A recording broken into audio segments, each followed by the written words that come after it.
एक शहर में मायका ससुराल। उदयपुर के रहने वाले रघुनंदन जैन के परिवार में उनकी पत्नी सुनीता, उनके दोनों बेटे नीरज और सुदीप और दोनों की पत्नियां काव्या और रोमा रहा करते थे। काव्या बड़े बेटे नीरज की पत्नी थी और रोमा छोटे बेटे सुदीप की। काव्या का मायका जयपुर में था, लेकिन रोमा का मायका उदयपुर में। इसकी वजह से रोमा का अक्सर अपने मायके में आना जाना होता रहता था, लेकिन काव्या साल में एक बार भी मुश्किल से अपने मायके जा पाती थी। जब भी घर में कोई काम होता, रोमा अपने मायके जाने का बहाना बनाकर घर से निकल जाती थी और सारा का सारा काम काव्या को करना पड़ता था। इसकी वजह से काव्या और सुनीता दोनों ही बहुत परेशान थे। एक दिन रघुनंदन जी अपने परिवार के लोगों को बुलाकर एक खास खबर सुनाते हैं। देखो बच्चों, मेरे बचपन का दोस्त मुकेश अपनी पत्नी के साथ हमारे घर आने वाला है, इसलिए तुम सबको उनका खास ख्याल रखना है। क्या बात कर रहे पापा? मुकेश अंकल इतने सालों के बाद हमारे घर आ रहे हैं? मुझे तो अब ठीक से उनका चेहरा भी याद नहीं। जहाँ तक मुझे याद है, आखिरी बार जब उनसे मिले थे तो मैं बहुत छोटा था। बिल्कुल ठीक कह रहे हो सुदीप, तुम तो सिर्फ 10 साल के थे। आप चिंता मत कीजिए पापा जी, हम आपके दोस्त और उनकी पत्नी दोनों का अच्छे से ख्याल रखेंगे। भाभी बिल्कुल ठीक कह रही हैं पापा जी। इतना आसान नहीं है मेरे दोस्त और उनकी पत्नी का ख्याल रखना। भाई, खाने पीने को लेकर बहुत ज़्यादा ध्यान रखने वाला इंसान है वो। खाने पीने का बहुत शौकीन है। तुम दोनों बहुओं को अच्छा खाना बनाना होगा और उनकी ठीक से सेवा भी करनी होगी। जी पापा जी, हम ख्याल रखेंगे। अगले दिन सुबह के वक्त जब मुकेश और उसकी पत्नी के घर आने का वक्त हुआ, ठीक उससे पहले ही रोमा अपने कमरे से निकलकर बाहर आई। मम्मी जी, मेरे मायके से फोन आया था। तुम्हारे मायके से तो रोज फोन आता ही रहता है बहू। वो क्या है ना मम्मी जी, मेरी मम्मी के सर में बहुत दर्द हो रहा है, तो उन्हें डॉक्टर के यहाँ पर लेकर जाना होगा। लेकिन रोमा तुम्हारा भाई है ना, वो तुम्हारी मम्मी को लेकर जा सकता है। देखो, अभी हमारे घर में मेहमान आने वाले हैं। अरे भाभी, अगर बिना जाए बात बन जाती तो मैं खुद ही नहीं जाती, लेकिन देखो ना, मुझे जाना तो पड़ेगा ही। और इतना कहकर रोमा अपने मायके चली जाती है और काम की सारी जिम्मेदारी काव्या के सर पर आ जाती है। ये रोमा बहू भी ना हर बार ऐसा ही करती है। कोई बात नहीं मम्मी जी। रोमा 2 दिन तक अपने मायके से ससुराल आती ही नहीं और रघुनंदन जी के मेहमानों का पूरा स्वागत काव्या को अकेले ही करना पड़ता है। कुछ दिनों के बाद, मम्मी, मैं सोच रहा था कि घर को पेंट करवा लेते हैं। देखिए ना कितना खराब हो रखा है। हाँ भैया, ठीक कहते हैं आप। लेकिन बेटा, घर के पेंट में तो बहुत काम फैलेगा।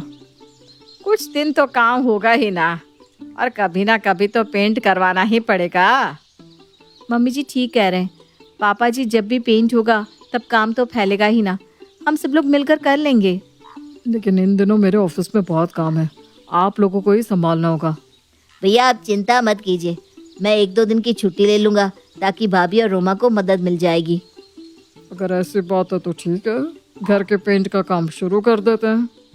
और अगले दिन से घर में पेंट करने के लिए पेंटर आ जाते हैं। लेकिन ये देखते ही रोमा को एक नया बहाना याद आ जाता है। मम्मी जी, मुझे ना अपने मायके जाना होगा।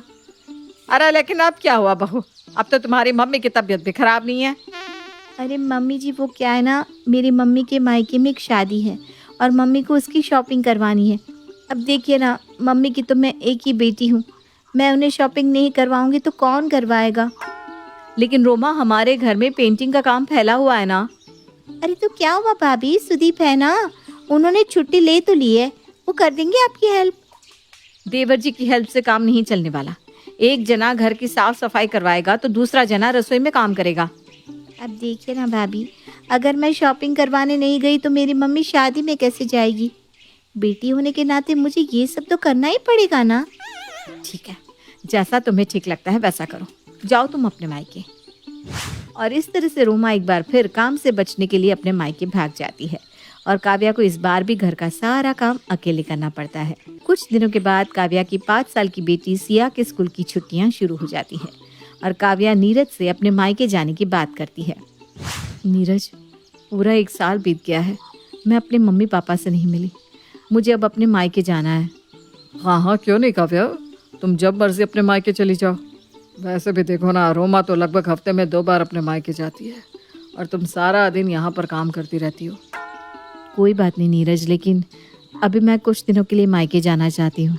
ठीक है, कल सुबह तुम इस बारे में मम्मी पापा से बात कर लेना, मैं तुम्हारे टिकट बुक करवा दूंगा।